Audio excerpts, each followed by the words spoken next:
అటు సముద్రం ఇటు జన సముద్రం కనిపిస్తా ఉంది ఈరోజు.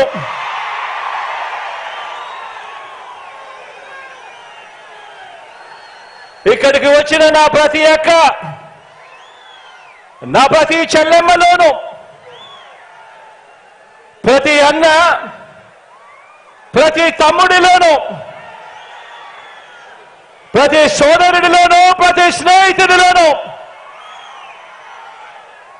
ప్రతి అవ్వలోను, ప్రతి తాతలోను, మీ అందరిలోను, ప్రతి ఒక్కరిలోనూ నాకు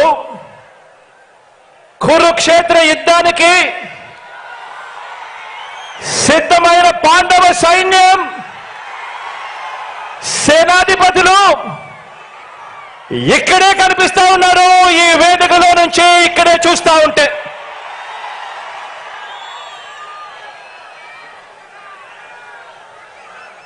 ఇక్కడ పాండవ సైన్యం కనిపిస్తా ఉంటే అక్కడ కౌరవ సైన్యం ఉంది. వారి సైన్యంలో దుష్ట చతుష్టయం ఉంది, గజదంగల ముఠా ఉంది. వాళ్లకు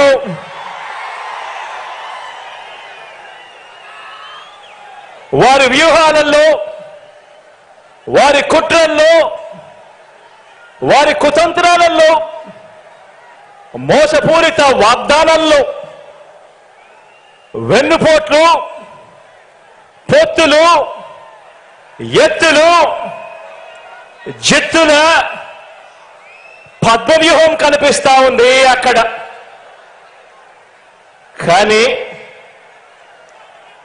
పద్మవ్యూహంలో చిక్కుకొని వారి బాణాలకు బలైపోవడానికి ఇక్కడ ఉన్నది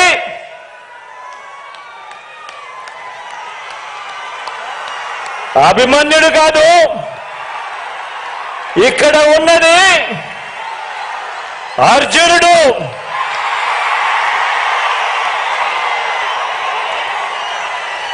ఆ అర్జునుడికి తోడు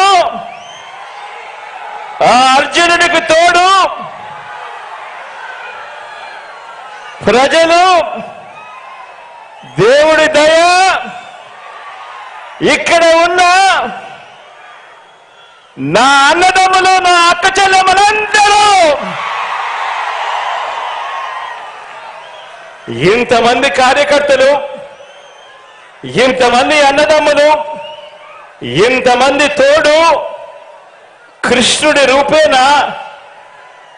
మీ అర్జునుడికి, మీ బిడ్డకు ఇంతటి అండదండలిస్తా ఉన్న పరిస్థితులు ఇక్కడ ఉన్నాయి. కాబట్టి మీ బిడ్డ భయపడడు, మీ బిడ్డ తొలకడు. మీ బిడ్డకు మీ అందరి అండదండలు ఉన్నంత కాలం, ఈ 56 నెలల్లో మనము పేద ప్రజల మీద ప్రేమతో, బాధ్యతతో అమలు చేస్తా ఉన్న ఆ పథకాలు, ఆ స్కీములే మనకు బాణాలు, మనకు వస్త్రాలు. ఈ యుద్ధంలో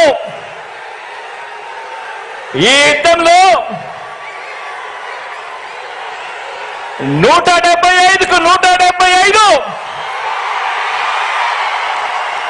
టార్గెట్, 175కు 175 వైఎస్ఆర్ కాంగ్రెస్ పార్టీ టార్గెట్. ఈ యుద్ధంలో వైఎస్ఆర్ కాంగ్రెస్ పార్టీ గెలిపే లక్ష్యంగా దేవుడి దయతో మనం ప్రతి ఇంటికి, మనం ప్రతి ఊరికి, మనం ప్రతి ప్రాంతానికి చేసిన మంచి వల్ల చంద్రబాబుతో సహా అంతా కూడా ఓడాల్సిందే అని చెప్పి కూడా ఈ సందర్భంగా చెప్పడానికి గర్వపడతా ఉన్నా.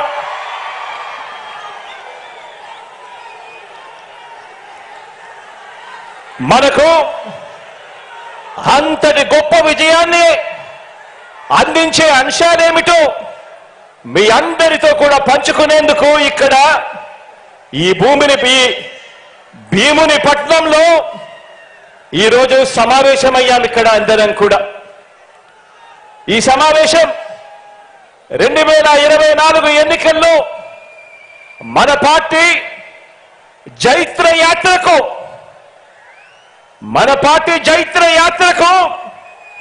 మరో 25 ఏళ్ల పాటు మన సంక్షేమ అభివృద్ధి పాలన కొనసాగింపునకు సన్నాహక సమావేశం ఈరోజు ఇక్కడ ఈ భీముని పట్నంలో జరుగుతా ఉంది. ఈ సమావేశం మన పార్టీని భుజాన మోస్తా ఉన్న కార్యకర్తలు, లీడర్లు, అభిమానులకు, ఆత్మీయులకు మరింత ఆత్మవిశ్వాసం నింపే సమావేశం ఈరోజు ఈ భీముని పట్నంలో జరుగుతా ఉంది.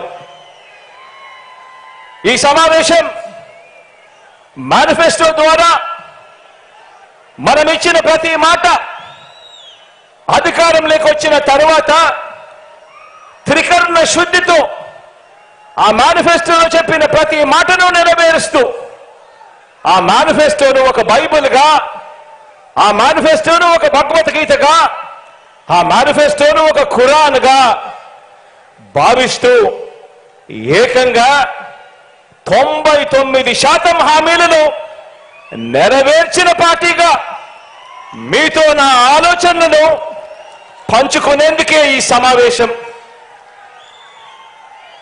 గతంలో ఎప్పుడైనా కూడా గమనిస్తే ఎన్నికలకు ముందు పార్టీలు మేనిఫెస్టో అని చెప్పి, ఎన్నికల ప్రణాళిక అని చెప్పి రిలీజ్ చేస్తాయి. ఎన్నికలు అయిపోయిన తర్వాత చెత్తబుట్టలో వేస్తా ఉన్న సాంప్రదాయాన్ని మనం చూసాం. మొట్టమొదటిసారిగా నేను చెప్తా ఉన్నా, మీ బిడ్డ ప్రభుత్వం దాన్ని మార్చింది అని చెప్పి.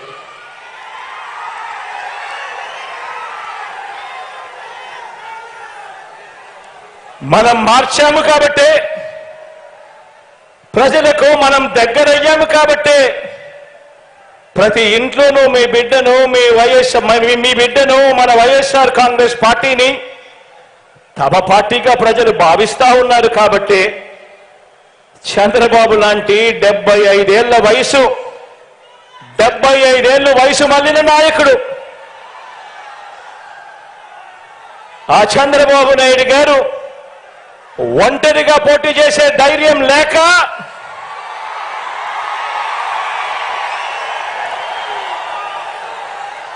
ఈ బాబు దత్తపుత్రుడితో సహా ఇతరులతో పొత్తు కోసం వెంపర్లాడుతా ఉన్నాడు అనంటే దాని అర్థమేమిటో ఆలోచన చేయమని అడుగుతా ఉన్నా.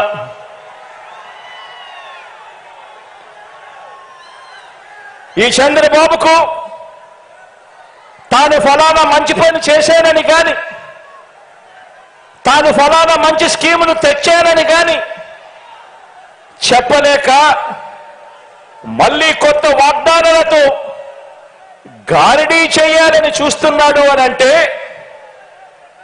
దానికి అర్థమేమిటి?